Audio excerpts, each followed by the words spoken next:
Bien. ¿Se ve ahí?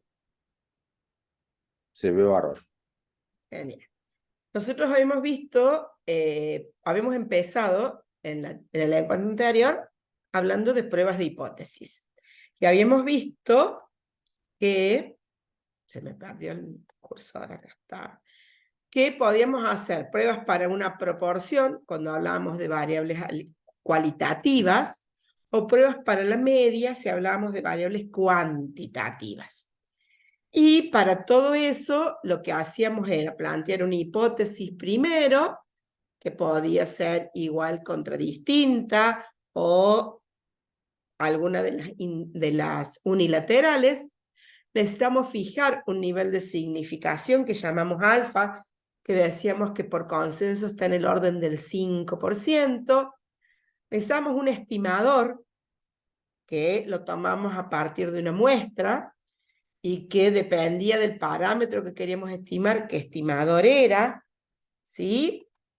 Obviamente el estimador estaba definido por el parámetro que queríamos, que podía ser la proporción en la población o la media de la población. Un estadístico de prueba, que vimos zetas, por ejemplo, vimos t, y en función de eso nos teníamos un valor p.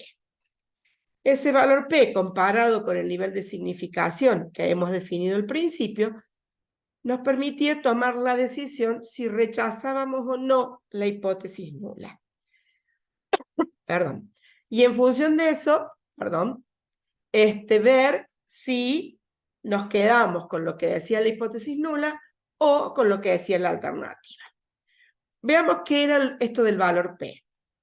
Nosotros, por ejemplo, planteamos una prueba de hipótesis que la media es de 106 contra que sea un valor diferente. Ese fue uno de los datos que usamos en el ejercicio del encuentro anterior. Entonces, la zona sombreada es la zona donde yo no rechazo la hipótesis nula, y las dos colitas, porque la hipótesis alternativa dice que mu es distinta a 106, serían las zonas de rechazo de la hipótesis nula.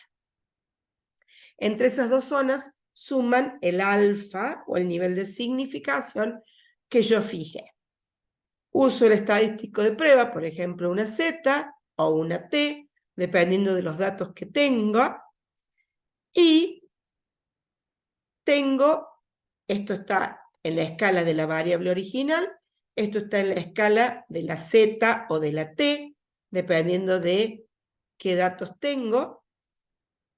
Y entonces lo que me falta saber es si con estos estadísticos quedo en las zonas pintadas, o sea, en las zonas de no rechazo de la hipótesis nula, o en alguna de las colitas de la distribución, que serían las zonas de no rechazo. Para eso, el modo clásico es comparar el resultado de estas fórmulas con estos puntos, determinados por un Z o un T. Pero nosotros vimos que podemos aplicar el valor P. Y el valor P, en realidad, lo que nos dice es cuánto es el error que cometeríamos si decidimos rechazar.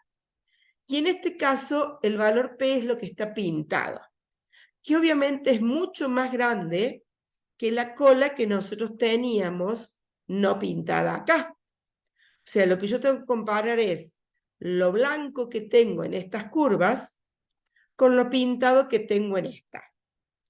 Lo blanco era lo máximo que yo me permitía cometer de error. Lo pintado es lo que cometería realmente de error. Entonces, para un valor de P tan grande, realmente no me conviene rechazar la hipótesis nula. La conclusión será: no rechazo la hipótesis nula. En este caso, el valor P no es tan grande como el primero, pero sigue siendo grande. Fíjense que la parte pintada arranca desde el 1 y desde el -1, cuando para nosotros la parte del error arrancaba desde el 2 o desde el -2 hacia los extremos de la distribución. Entonces, sigue siendo mucho este error que podría cometer, por lo tanto no me conviene rechazar la hipótesis nula. ¿Cuándo me va a convenir? Y cuando esa parte de error sea más chica que la que yo me había propuesto como tope. Esa parte más chica tiene que ser menor, por ejemplo, a ese 5% que yo había definido. En este caso, el valor P es de 0,001, es decir, mucho más chico que el 0,05 que yo me había fijado. Por lo tanto, cuando el valor P sea menor que el valor de alfa que yo determino, va a ser cuando yo decida rechazar fuertemente la hipótesis nula. ¿Sí? Eso es lo que nosotros vimos la semana pasada. Perdón, el encuentro anterior, pasado. Cómo tomar decisiones en función de este valor P. Lo que hacemos es comparar el valor P con el valor de alfa que fijamos. El valor de alfa tiene que ser el máximo, tiene que ser el tope, tiene que ser lo máximo que yo esté dispuesta a equivocarme. Si el valor P es más grande que eso, no me conviene rechazar. Solo voy a rechazar cuando el valor P sea menor. ¿Estamos de acuerdo hasta acá? ¿Se entendió?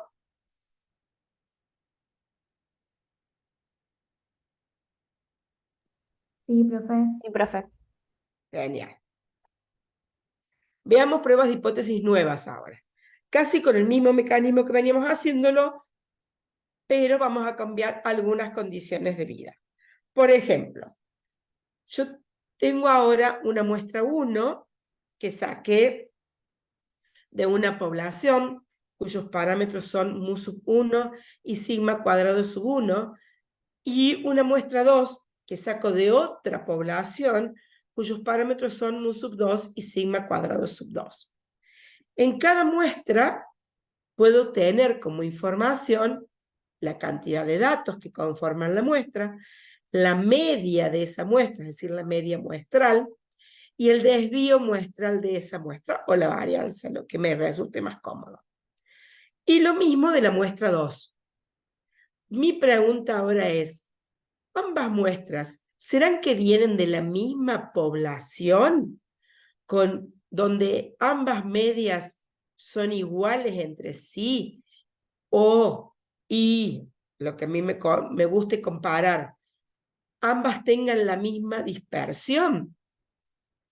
A ver, la pregunta es, ¿las dos campanas se solapan lo suficiente en posición y en dispersión?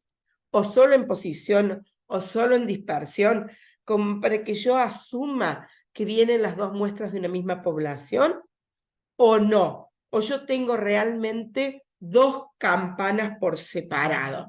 Ya sea porque no comparten el centro, es decir, no comparten la posición, no comparten las medias poblacionales, o porque a lo mejor comparten o están cerca en relación a su centro, pero no comparten su dispersión. ¿Sí? Entonces, fíjense que yo ahora puedo poner a prueba que dos medias poblacionales sean iguales entre sí, es decir, que la diferencia entre ellas sea igual a 0, contra que sean diferentes entre sí. Por lo tanto, la diferencia entre ellas será distinto de 0. Para ello, yo voy a tomar de lo que podría ser la población 1 una muestra y voy a calcular sus estimadores, media muestral y varianza muestral, y de la segunda población otra muestra y calcularé sus estimadores, media muestral y varianza muestral. Voy a fijar el nivel de significación alfa, como habíamos dicho en el encuentro anterior, por consenso medio que eso es el 5, pero puedo agrandarlo a un 10 o hacerlo más exquisito hasta un 1. Eso lo defino yo como investigador. Y aprovechando un estadístico que se llama TD-Student, voy a comparar diferencias de medias poblacionales a través de dos muestras independientes. Es decir, voy a ver a partir de estas dos muestras si esas dos poblaciones en realidad son una sola a partir de sus medias poblacionales. Voy a comparar las dos poblaciones a través de las medias, voy a proponer que sus medias poblacionales son iguales contra que no lo son, y de esa forma voy a poder saber si provienen o no de una misma población. Como en todas las pruebas de hipótesis, vamos a tener en una distribución de Gauss, por ejemplo, una zona de no rechazo, y como la hipótesis alternativa es distinta que dos zonas de rechazo de la hipótesis nula, una a la izquierda y una a la derecha, de tal manera que ese alfa, o nivel de significación que hemos fijado en un primer momento, se va a dividir en dos partes iguales, que van a ser los tamaños de cada una de las colitas de rechazo de estas hipótesis.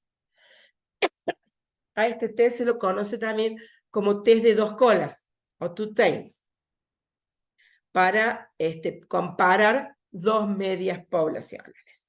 ¿Se entendió hasta acá?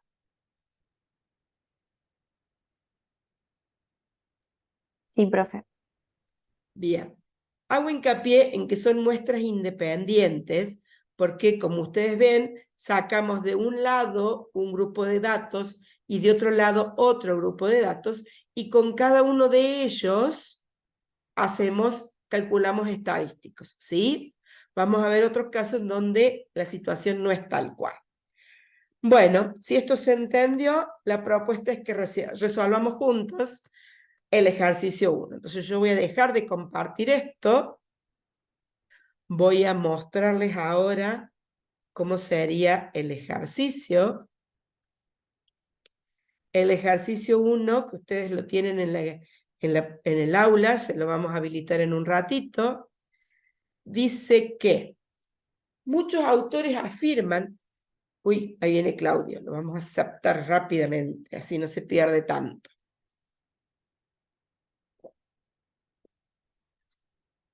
El ejercicio 1 dice, muchos autores afirman que los pacientes con depresión, y Paula,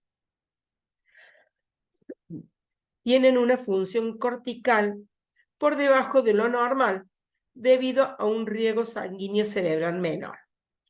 A dos muestras de individuos, unos con depresión y otros sin esta, falta una N ahí, se les midió un índice que indica el flujo sanguíneo en la materia gris, expresado como miligramos por cada 100 gramos por minuto, y que son los datos que tenemos acá.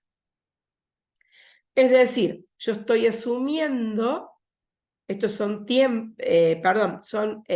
miligramos de flujo sanguíneo por gramo por minuto, por 100 gramos de minuto de materia gris, en un grupo que son depresivos y otro grupo que no lo son. O sea, tengo dos grupos de pacientes diferentes, y lo que yo voy a probar es si realmente el riego sanguíneo es el mismo en ambos cerebros o si es distinto.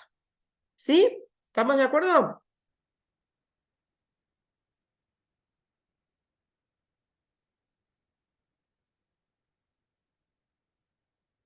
Hola, ¿qué tal? Me acabo de Hola sumar. Claudio, ¿cómo estás? Bien, bien. ¿Querés que me vuelva atrás un poquito? No, no, está bien. Después escucho la clase. Bueno, de todos modos no te has perdido tanto, vas a ver que lo vas a entender fácilmente. Bárbaro. Estamos comparando a través de pruebas de hipótesis si estos dos grupos pueden o no tener la misma media poblacional, ¿sí? Entonces vamos a proponer que el promedio de riego sanguíneo, de flujo sanguíneo en el grupo de depresivos es igual que el de los no depresivos, contra la alternativa de que no tengan el mismo flujo sanguíneo. ¿Sí? Para eso tenemos dos bases, dos grupos de pacientes, y ahora les voy a mostrar en la base de datos que tenemos dos variables en juego, ¿sí? Una cualitativa, que es la clasificación, que me va a decir qué paciente es depresivo y cuál no, y otra que es la variable de respuesta propiamente dicha, que es cuantitativa, por eso podemos calcularle las medias, que van a ser estos valores, los valores de flujo sanguíneo. Dejo de compartir esto y vuelvo a donde para levantar. Ajá, acá. Para levantar RMedic. No, acá tengo RMedic. Aquí tengo RMedic, donde yo ya busqué la base de datos. Fíjense que la base de datos tiene una columna que es depresión sí o no, y otra columna que es flujo, ¿sí? Si yo me voy un poquito más abajo, aparecen algunos no, ¿sí? Y los numeritos que teníamos recién como valor de flujo. Entonces, nosotros queremos una prueba de hipótesis. Ahora tenemos dos variables en juego. Dijimos, una que es la de la clasificación, que es depresión, que obviamente la va a leer como categórica, y otra que es la variable de respuesta, que tiene que leerla como numérica, porque sobre esta va a calcular los promedios. Promedio y desvío muestral, o media muestral y desvío muestral, dijimos recién que eran las dos estimadores o estadísticos que íbamos a calcular sobre esa muestra. Entonces, entre las opciones de pruebas de hipótesis que RMedic nos ofrece con una variable categórica y una numérica, está esta que a nosotros es la que nos interesa. Un test T de 2 muestras independientes. Entonces le pedimos que aplique este test T. Como toda prueba de hipótesis y otras herramientas más, deben cumplir con ciertos requisitos para que sus conclusiones sean válidas, requisitos que RMedic revisa antes de dejarme ver los resultados que a mí me interesan y que ansiosamente iría a buscar urgente, y me revisa y me dice que sí hay normalidad entre los que no son depresivos, sí hay normalidad entre los que son depresivos, sí hay homogeneidad de varianza entre ambos grupos, por lo tanto lo que yo quiero aplicar tiene total validez. O sea, las conclusiones a las que yo llegue son totalmente válidas. Esto es lo que te pasó a Florencia cuando pediste en un ejercicio del encuentro anterior, ¿verdad? Sí, profe. Y me Bien. indicó otro test.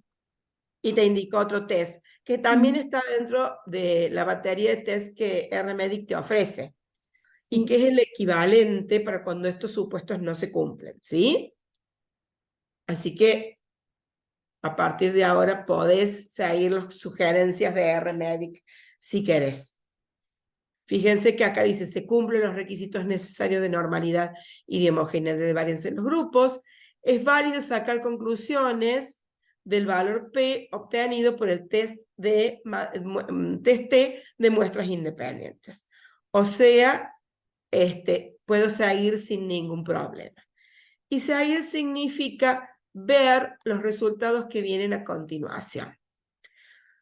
El resumen del test T me dice que lo que hizo fue medir el flujo a través del factor de presión, y que yo tenía un grupo que decía que no y otro grupo que decía que sí, y aplicó un test T que le dio un resultado, es estadístico, de 3.30, y que arrojó un valor de P mucho menor al 0,001.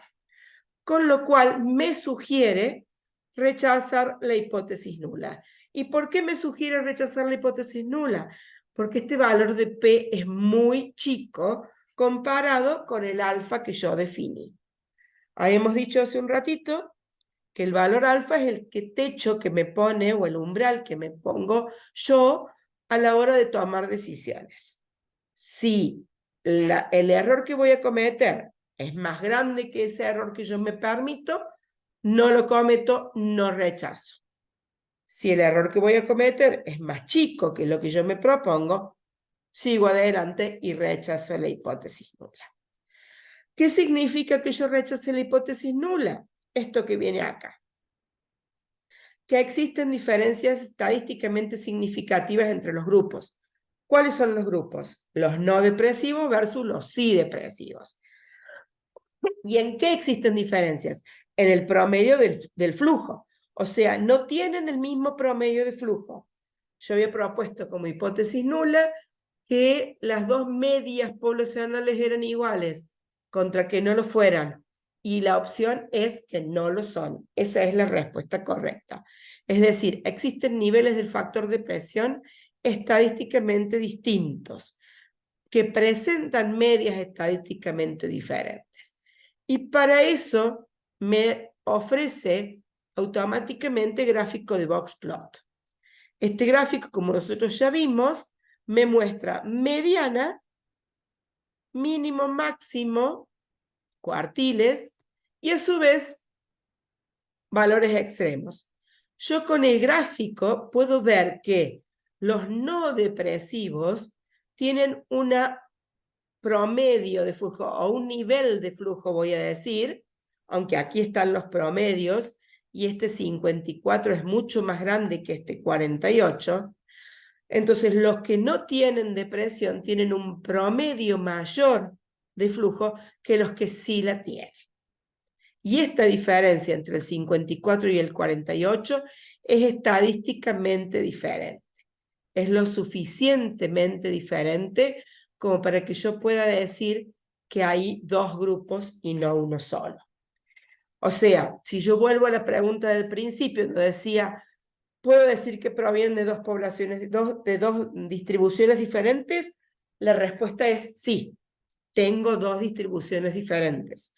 Una con promedio en 54, que es la de los no depresivos, esta, y otro con promedio en 48, que es la de los depresivos. Y la distancia entre ellas me permite reconocer bien las dos curvas, las dos campanas de Gauss. ¿Se entendió hasta acá? Sí. Bien. Perdón. Este es uno de los test que vamos a ver hoy. ¿Alguna pregunta, alguna consulta, algo?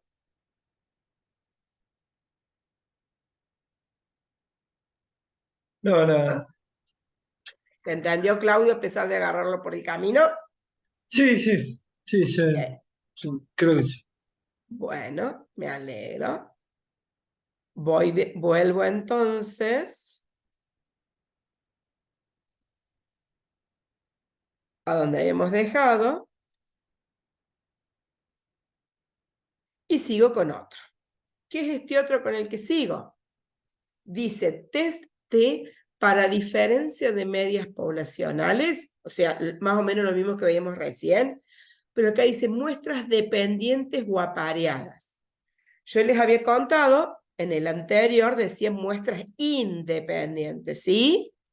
O sea que yo tenía un conjunto de elementos que formaban la muestra 1, que teóricamente sacaba de la población 1, y otro conjunto de elementos que formaban la muestra 2, que sacaba de la población 2. Bien, en este caso, a cada individuo le voy a hacer dos mediciones. Por eso hablo de muestras dependientes o apareadas. No tengo un grupo de individuos para la muestra 1 y otro para la muestra 2. Tengo un grupo de individuos a los que veo dos veces. Es muy común el antes y el después. Le hago una medición, la número 1, a cada uno de los pacientes totalmente identificados. Le aplico algo, medicina, terapia, dieta, no sé, lo que se me ocurra, y hago una medición 2. Mi pregunta sigue siendo la misma. ¿Hay diferencias entre las primeras lecturas y las segundas? ¿Hay diferencia entre los dos grupos de datos?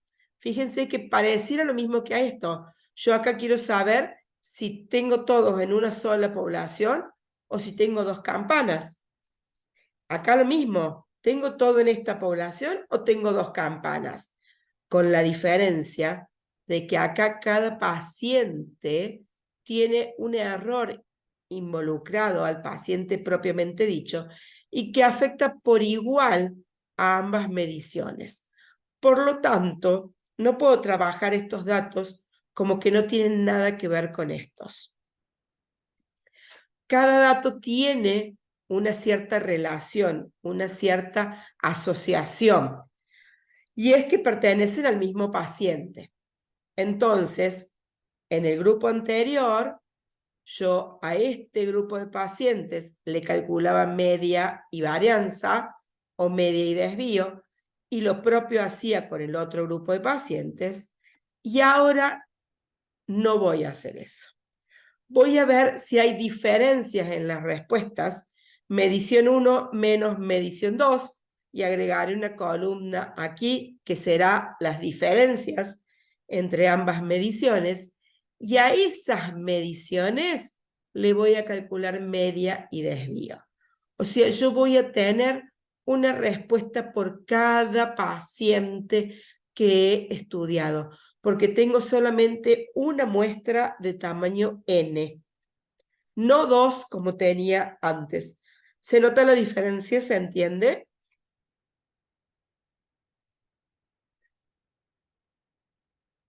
Sí, sí, se entiende. Bien.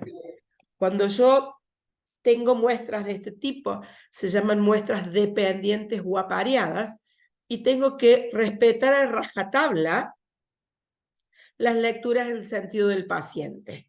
Entonces tengo para el paciente 1 la medición 1 y la 2, y voy a calcular la diferencia de respuesta para este paciente. Para el paciente 2, la medición 1 y la medición 2, y voy a calcular la diferencia de respuesta para este paciente. Y así para los N pacientes que conforman la muestra.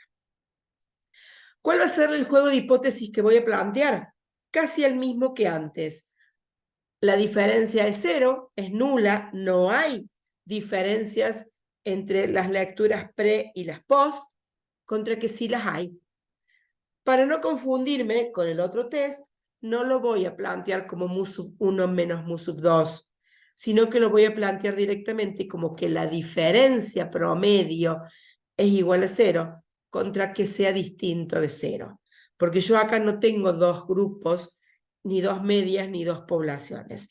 Tengo un solo grupo al que le calculo el promedio de las diferencias.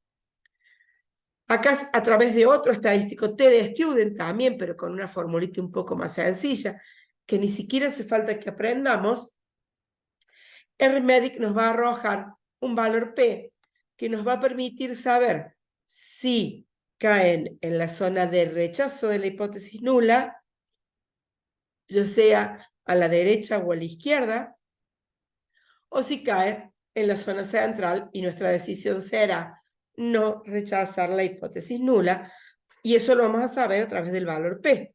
Un valor P alto, dijimos recién, que significaba que no nos convenía rechazar la hipótesis nula. Un valor de P bajo es porque está en las colas, y en ese caso sí rechazo. ¿Cuál es el límite entre alto y bajo? El alfa. Siempre el alfa va a ser quien nos permita tomar la decisión de si rechazo o no la hipótesis nula. ¿Se entendió hasta acá?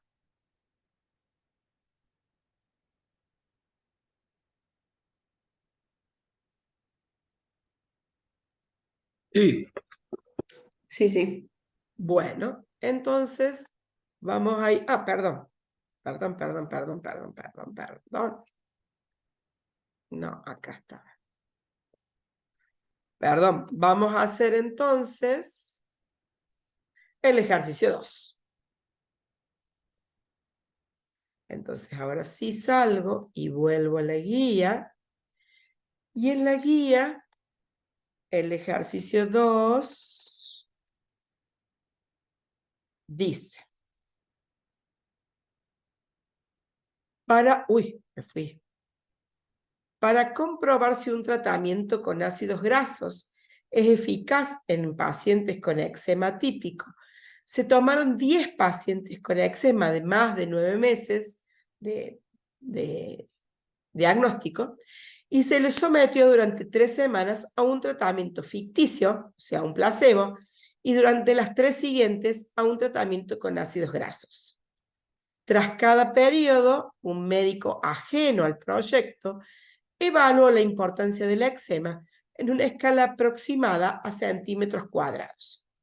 Más grande la escala, peor la patología. Algo así como de qué tamaño es el eczema que este médico está mirando. Tal es así que, fíjense, para el paciente 1, al cabo del placebo tenía un tamaño de 6, al cabo del tratamiento tenía un placebo tenía un eczema de 5. El paciente 2, al cabo del primer pseudo tratamiento tenía un eczema de tamaño 8, con el segundo tratamiento un eczema de tamaño 6. El paciente 3 arrancó con un eczema de tamaño 4 y siguió, su eczema no cambió de tamaño, y así sucesivamente con los 10 pacientes. Fíjense que para cada paciente tengo 2 lecturas que van apareadas. Entonces, vamos a ver ahora en la base de datos que vamos a tener de nuevo estas, lo que acá está como filas, en la base va a aparecer como columnas, y lo que el programa va a hacer es 6 menos 1, 5, 8 menos 6, 4 menos 4, 8 menos 5, 5 menos 3, o sea, va a hacer las diferencias para cada uno de los pacientes, y con esas diferencias va a calcular la media, va a calcular el desvío, va a hacer el estadístico T, va a hacer el cálculo del valor P. ¿Estamos de acuerdo?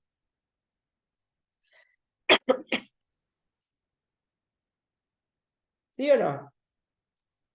Sí, sí, estamos bien. Perfecto. Entonces, la pregunta dice, ¿es eficaz el tratamiento? En realidad lo que me está preguntando es, ¿hay evidencia significativa a favor de la afirmación de los autores? Los autores decían que con el ácido graso, el tratamiento, el eczema debería reducirse, ¿sí? Entonces, realmente debería haber diferencias significativas entre la lectura pretratamiento, que es la del placebo, y posttratamiento, que es la segunda, ¿sí? Nuestra hipótesis nula entonces va a decir que la diferencia en promedio es igual a 0, contra que es distinta de 0. Veamos si eso es así. Me voy de acá de nuevo y vuelvo a RMedic. En RMedic voy a pedir usar la otra base de datos. 5.2. Fíjense que esta base de datos tiene para el paciente 1, 6 con placebo, 5 con tratamiento. Siempre las bases de datos son una columna, por cada variable que leo, o sea, una para el paciente, una para el antes, una para el después, y una fila por paciente, ¿sí? No puedo mezclar los datos del mismo paciente. Bueno. Dijimos que es una prueba de hipótesis lo que queremos hacer, entonces nos vamos a prueba de hipótesis. Tenemos 2 variables, tenemos un solo paciente, pero con 2 variables. Placebo es una de ellas, la lee como numérica, está perfecto. Tratamiento es la otra, también la lee como numérica, ¿sí? Y, porque si no, no podría hacer las diferencias y después calcular los promedios, ¿de acuerdo? Y entre las opciones que nos ofrece este T apareado. Este es el que a nosotros nos interesa. Si yo tuviese dudas respecto de eso, tengo acá una oferta de ayudas y si hago clic acá, me explica qué es lo que hace el test T apareado y cuál es el juego de hipótesis que estoy poniendo a prueba. Fíjense que dice, como hipótesis nula, la media de las diferencias es igual a 0 versus la media de las diferencias es diferente a 0. Este es el juego de hipótesis que nosotros estamos poniendo a prueba. Bien, vamos a test apareado. Obviamente, como decíamos recién, va a chequear que aquellos requisitos que sean necesarios se cumplan, y para eso me dice que la normalidad se cumple, que la homogeneidad se cumple, que es válido aplicar el test. Por lo tanto, para no dejar correr más ansiedad, me voy al resultado o al resumen del test apareado. Acá me dice que resto placebo versus tratamiento. Perdón, acá arriba me decía que había hecho X2 menos X1, o sea, tratamiento menos placebo. Por eso el valor del estadístico le dan negativo, ¿sí? Me dan negativo, quiere decir que los eczemas eran un poco más chicos post tratamiento que post placebo. Yo podría creer o podría esperar, que es lo que los investigadores de este trabajo hacían, que realmente el tratamiento achicara tanto el eczema que fuese considerado eficaz. Sin embargo, el valor de P está en el nivel, según esto, del alfa que yo fijé. Me voy a volver un poquito y le voy a decir que no trabaje con 2 decimales, sino con 3. ¿Por qué? Porque me queda la duda. ¿Por qué me decía no rechazo si me daba justo el valor del alfa? Bueno, porque cuando le pido más decimales, el valor P es más grande que el alfa. Es decir, si yo decidiera rechazar la hipótesis nula, me estaría equivocando un poquito más de lo que yo me había propuesto equivocar. Estaría yendo en contra de el tope que yo me había puesto como valor posible de error. Por eso la decisión es no rechazar la hipótesis nula. ¿Qué quiere decir que no rechazo la hipótesis nula? Que ese tratamiento que le estoy poniendo no disminuye tanto el eczema como yo esperaba. Hay una disminución, me da negativo el valor del test, ¿sí? Fíjense que si bien este gráfico lo que me muestra es los resultados de las diferencias, acá tengo el 0, tengo algún paciente en el que no tuvo diferencias, al menos algún paciente en el que no tuvo diferencias entre la lectura pre y la anterior, tuvo algún paciente en el que tuvo una unidad más grande después del tratamiento que después del placebo, o sea, le creció el eczema, y muchos en los que disminuyó. Este rojito más fuerte es porque acá hay más de un paciente, cosa que no sé cuántos, pero es más oscuro justamente por eso. Pero esta disminución no fue lo suficientemente grande como para que yo pueda decir que realmente ese medicamento a base de ácidos grasos es eficaz para combatir esta patología. ¿Se entendió? Sí, a simple vista parecía como que sí, ¿no? Sí. Me dio la impresión que iba a ser. ¿Cuál es el tema? La dispersión de los datos. Si los datos hubieran sido todos más parejos, a lo mejor si no hubiera tenido este -4, pero tampoco este 1, Claro. me hubiera dado significativo, ¿sí? Este 1 hace mucho contrapeso para el resto de los datos y por lo tanto hay tanta variabilidad en las respuestas que no me permite rechazar la hipótesis nula. Ese ojo que tenemos mucho, donde nos parece que ya dado negativo, ya me voy a favor del medicamento, la estadística hace que te diga frenate un poco, mira el valor P y después decidí. ¿Sí? Bien, bárbaro. Bueno, Camila, se nos fue, perdón, no te vimos antes para saludarte. Una pregunta. Sí, eh, no es para vos, Analía, sé que la sabés. gracias.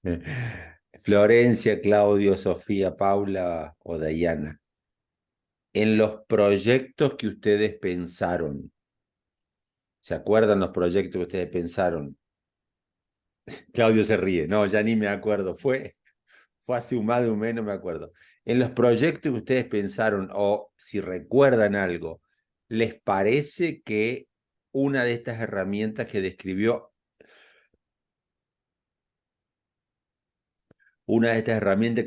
Analía, les podría servir? O sea, Analía describió herramientas que eran o para comparar dos grupos independientes o para comparar un grupo con un antes y después.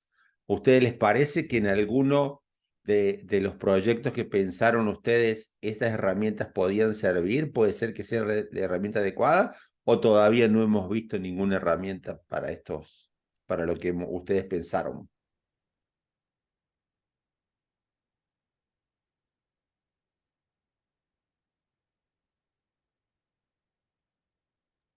Yo creo que sí, yo creo que esta me sirve, pero con la de 3 creo que habíamos hablado, Ah, creo bien. que viene. Tenés que esperar La una clase de, más entonces, Claudio. claro, el antes y el después, pero con 3 variables. ¿No? ¿No hay? No, sí hay, pero no la vamos a ver este año. Ah, bueno, Ya te Pero vamos a dar una podemos, vamos a pista de ver. cómo pero ir. podemos dar una pista, sí. Ok. Me queda todavía una opción más para que puedan encontrarle aplicación en sus trabajos, así que no se preocupen si no encontraron hasta acá. Arnaldo es más ansioso que yo y quiere que ustedes ya sepan cuál es el test que iba en sus proyectos.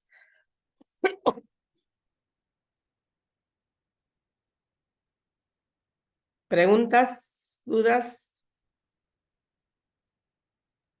No, mi pregunta es, por ahí si, ¿cuándo arrancamos con el tema de empezar con el trabajo?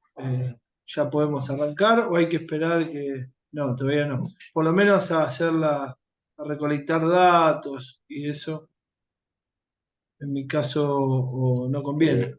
No, y además, digamos, a la secretaria y a la directora de la especialidad, vos le tenés que presentar el proyecto, el protocolo, porque nosotros te lo evaluamos desde el punto de vista metodológico, pero la idoneidad puntual de tu área, tal vez tengan sugerencias para hacerte ellos, que es una sugerencia más específica que la que nosotros te podemos dar.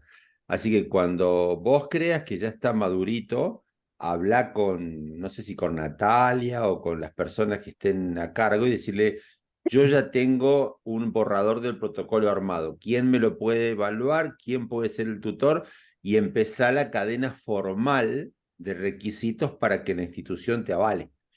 Recién Bueno, cuando la institución formalmente te diga, sí, listo, Claudio, arranca, ahí ya podés arrancar. bueno, No es una locura el trámite que hay que hacer, pero hay que presentar el proyecto para que esté registrado. con todo esto ya escrito, esta Exactamente. Tal parte. cual. Bien. Nos queda muy poquito como herramienta estadística, que es lo que te hace falta a vos, como para que ya tener el primer borrador completito para presentárselo a las autoridades. Sí, sí. Bueno, Pero sí podés ir charlando con ellos para ver tema tutores, por ejemplo. sí, bueno, ok. A no ser que ya los tengas, no lo sabemos nosotros. No, no, no los tengo, no hablé tampoco pidiendo, pero bueno, cuando ya esté más o menos, busco. Profe, ¿qué te haría entonces? ¿Entregar el protocolo inicial a dirección? Sí, tenés que entregar un proyecto Sí, completo, con todo lo que nosotros hemos hablado en metodología, sí, sí, sí.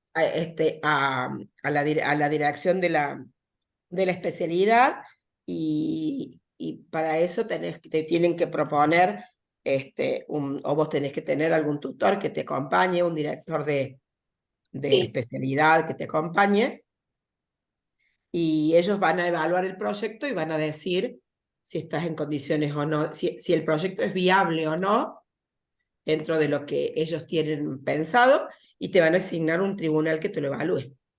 Bien, perfecto. Gracias. Bueno, ¿seguimos? ¿Me queda un temita más? Vuelvo entonces con mi RMedic, perdón, con el PowerPoint. Y lo que me queda ver es qué pasa si la variable, tengo que correr estos carteles de acá, pasa si la variable de análisis de trabajo es cualitativa. Nosotros hasta acá recién teníamos variables cuanti, por eso calculábamos media, calculábamos desvío, pero en muchos casos, incluso en los proyectos de ustedes, las variables son cualitativas, responde, no responde, va bien, va mal, ¿sí? Entonces, en ese caso, el parámetro que me interesa comparar es la proporción entre las poblaciones.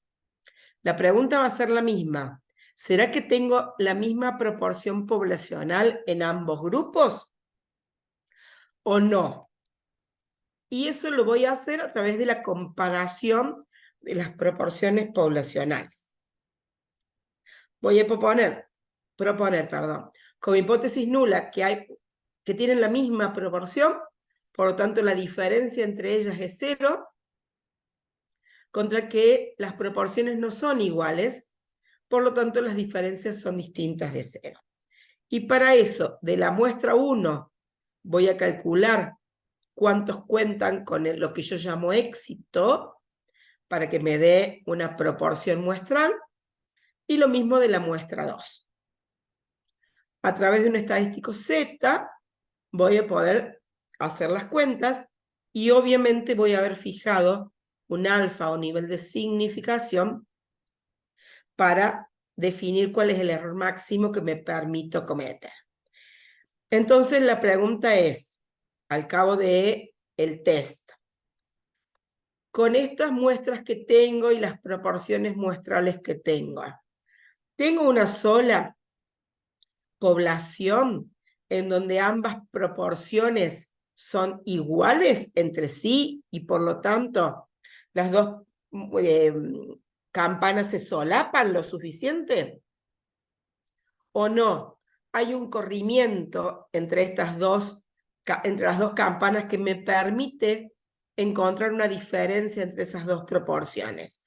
Una diferencia significativa. ¿Sí? Lo que decíamos recién respecto de los tratamientos con el eczema. Entonces, el nivel de significación me va a definir de qué tamaño son las áreas de rechazo de la hipótesis nula, y si el valor P es menor que este valor alfa que yo fijé, la decisión será rechazo de la hipótesis nula, realmente las proporciones son diferentes, significativamente, o el valor P es muy grande, más grande que este alfa que yo fijé, y eso significa que no me conviene rechazar la hipótesis nula, porque en realidad las dos proporciones están tan cercas que uno podría decir que no hay diferencias poblacionales entre ellas. ¿Se entendió?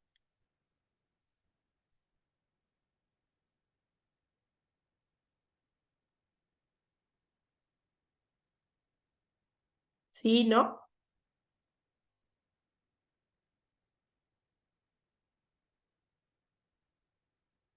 ¿Me escuchan?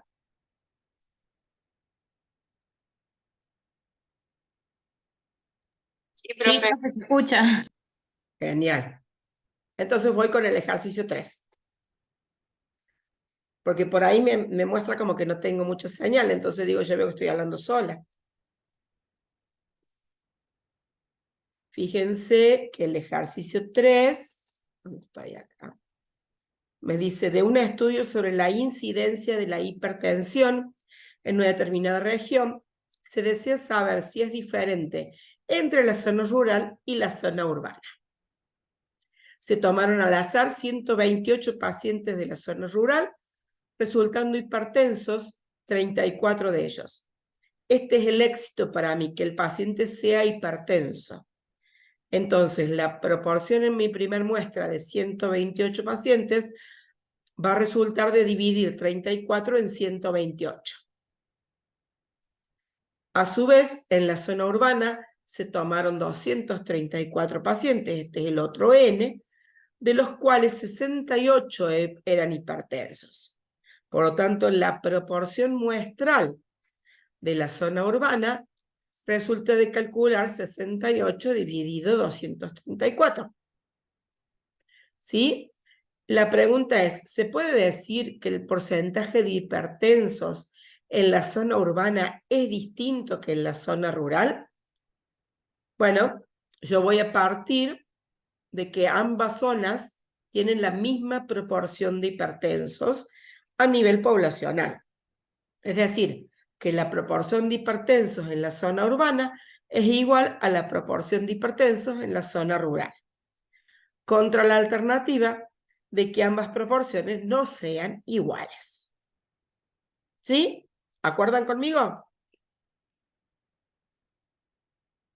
Sí. Bien.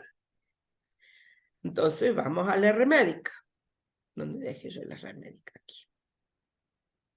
Y le vamos a pedir que me busque la base 3.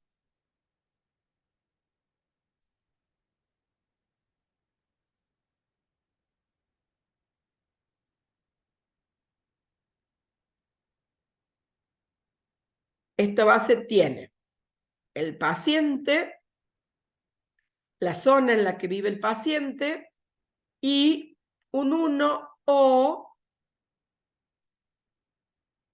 un 1 o un 0, según si es hipertenso o no. ¿Sí? 0 no es hipertenso, 1 es hipertenso. Me voy a volver a la 1, nada más que para que vean que hay. Dice que hay 362 registros en total. O sea, los que tomamos de la zona urbana más los que tomamos de la zona rural. Vamos a ir a prueba de hipótesis. Le vamos a decir que tenemos dos variables. Una de esas variables es la zona, y obviamente la lee como categórica. Y otra de las variables, si es o no hipertenso, que acá aparece como numérica, pero en realidad es un código. ¿Sí? Por lo tanto, es categórica. ¿Estamos de acuerdo en eso?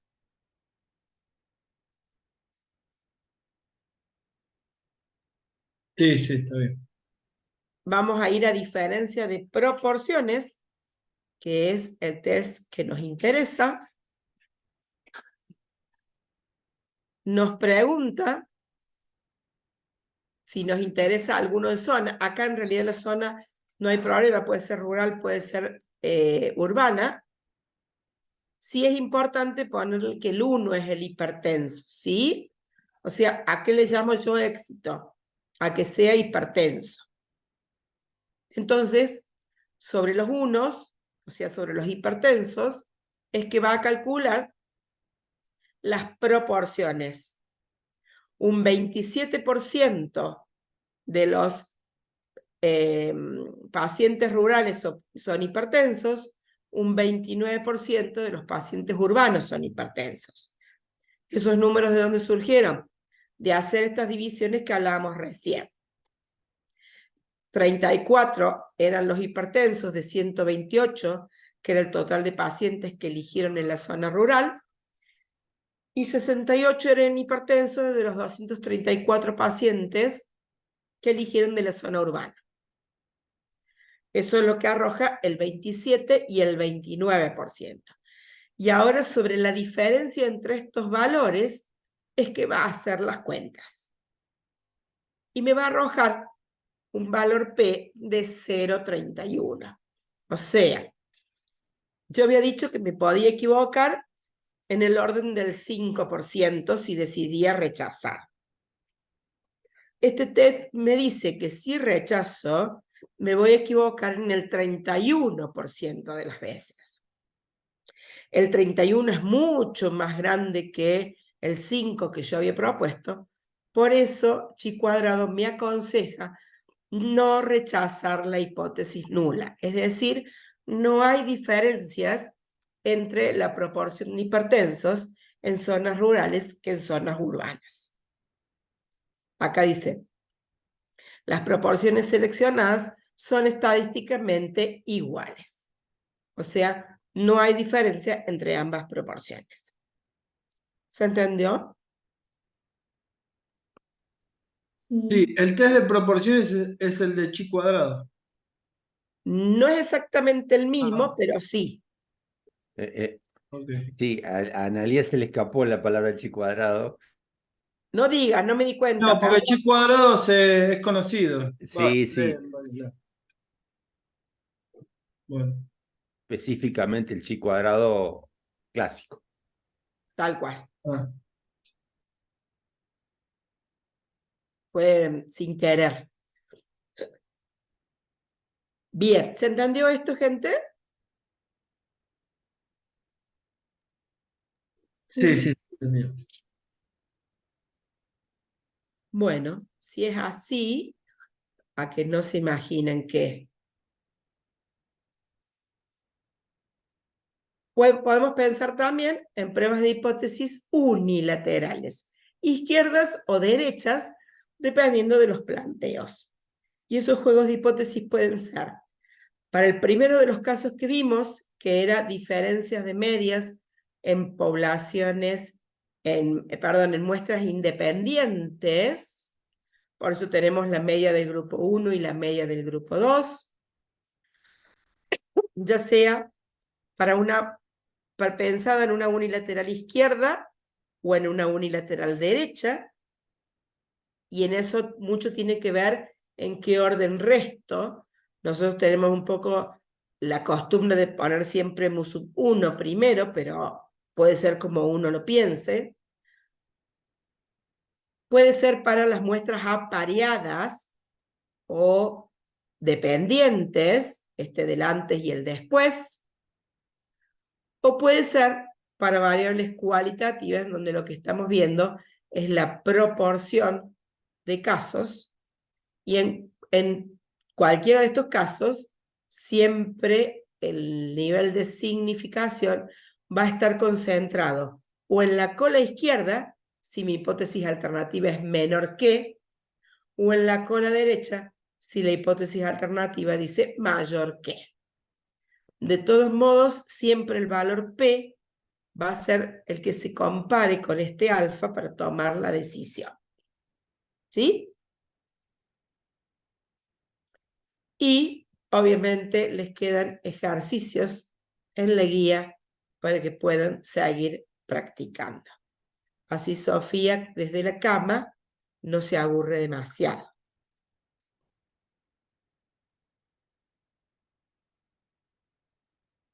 ¿Se entendió, gente? Sí, la perdimos, Sofía, en el camino, dice que después va a ver el video. Bien.